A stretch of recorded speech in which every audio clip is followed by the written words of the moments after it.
امام جواد چند سال عمر کرد؟ 27 سال. کل حیات و عمر امام جواد علیه السلام 27 سال بود.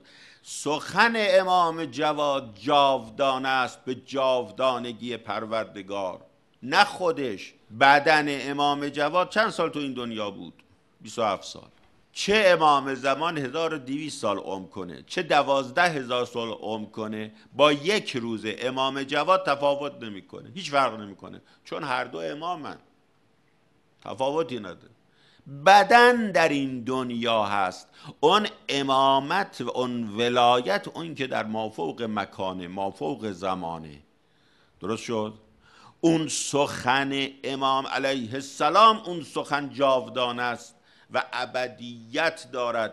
اینی که مرحوم آقا میفرمودن که ما نباید کلام غیر امام را بهش ابدیت بدیم، برای همینه اون فقط امام معصوم است، چه زنده باشد کلامش حجت است. یعنی شما میتونی به کلام امام معصوم عمل کنی و در روز قیامت جلوی خدا بایستی و بگی من عمل کردم، خدا کاری نداره. و چه امام به ظاهر از دنیا برود، باز در زمان فوتش به کلام قبلش عمل کنی، چه زنده باشه چه فوت کرده باشه، کلام امام ابدیت دارد. درست شد؟ اینی میگن حجت.